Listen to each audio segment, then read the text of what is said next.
आज मैं आपके लिए एक और नई कहानी लेकर आया हूँ जिससे आपको कुछ अच्छा महसूस हो। तो शुरू करते हैं। मुझे नहीं पता था कि जो हो रहा था वह सही था या गलत।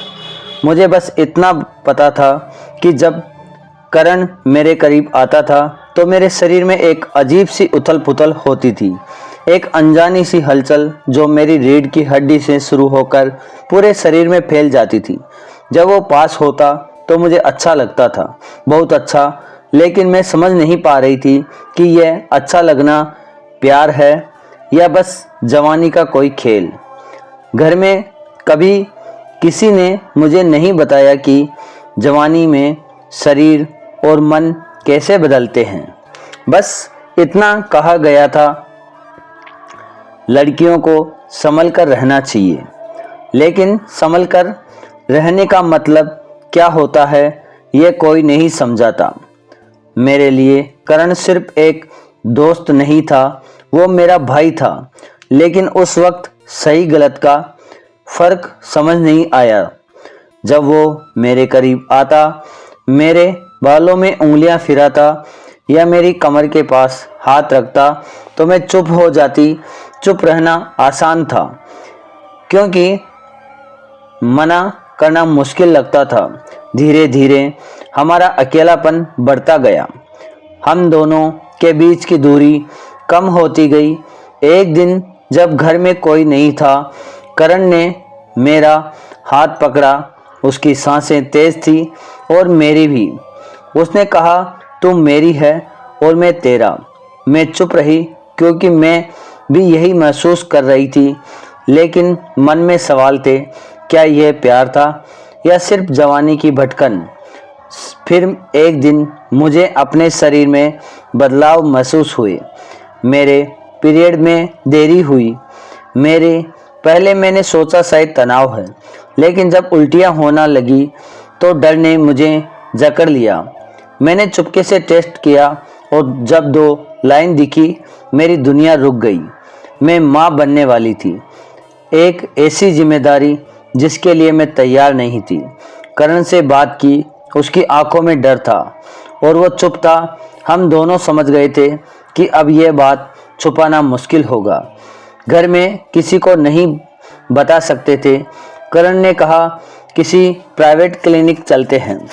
मैं डर गई थी। मुझे नहीं पता था कि यह सब इतना जटिल होगा, लेकिन हम फंस चुके थे। हम एक छोटे से क्लिनिक गए जो शहर से थोड़ा दूर था। वहाँ एक महिला डॉक्टर थी। उनकी आंखों में अनुभव था। उन्होंने ज़्यादा सवाल नहीं किए, बस मेरी हालत समझ ली। उन्होंने मुझसे पूछा, क्या यह फैसला तुम्हारा है? मैं चुप रही। मेरे पास जवाब नहीं था, सिर्फ आंसू थे। उन्होंने कुछ दवाइयाँ दी और कहा, अब तुम्हें खुद को संभालना है। ये सिर्फ शरीर का मामला नहीं, ये जिंदगी का है। प्रक्रिया हुई, दर्द हुआ, शारीरिक भी और मन में भी, जैसे मैंने कुछ खो दिया हो जो कभी वापस नहीं आएगा। जब हम घर लौटे, सब कुछ पहले जैसा दिखता था। माँ की आवाज़, पापा का अखबार, किचन से चाय की खुशबू, लेकिन मैं पहले जैसी नहीं थी। करण से मैंने बात करना बंद कर दिया। वो अब सिर्फ मेरा भाई नहीं था, वो एक चेहरा था जिससे मैं अपनी मासूमियत जोड़ बैठी थी। हमने तय किया कि ये बात किसी को नहीं पता चलेगी, लेकिन उस रहस्य को बोझ मैं अकेला उठा रही थी। मैं तुम्हें डराने नहीं आई, मैं तुम्हें बचाने आई हूँ। मेरी जैसी गलती मत करना। अगर किसी का स्पर्श, नज़दीकी या रिश्ता तुम्हें उलझन में डाल रहे हैं तो बात करो, किसी से पूछो। किसी ने मुझे नहीं बताया था कि प्यार और शारीरिक आकर्षण में फ़र्क होता है। अगर तुम उस लड़की हो तो जान लो, तुम्हारा शरीर तुम्हारा हक है। अगर तुम लड़के हो तो समझो, हर नज़दीकी सहमति नहीं होती। मैंने जो किया उसमें मेरी भी सहमति थी, लेकिन वह सहमति समझदारी के बिना थी। जवानी का आकर्षण तेज होता है, लेकिन उसकी चोट गहरी हो जाती है।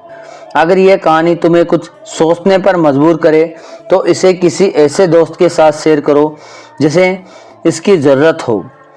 और हाँ, ऐसी कहानियाँ के लिए हमारे चैनल को सब्सक्राइब करना ना भूलें, लाइक करें, शेयर करें और सबसे ज़रूरी बात करें, क्योंकि चुप्पी ही सबसे बड़ा फंदा होती है। आपका साथ इस भाई के लिए कम कर दिया है, तो प्लीज़ सपोर्ट करें। मैं आपके लिए नई नई कहानियाँ लाता रहूँगा, इससे मुझे मोटिवेशनल मिलता है। इसके लिए सब्सक्राइब करके ही जाएं। धन्यवाद। तो मैं इस कहानी के लिए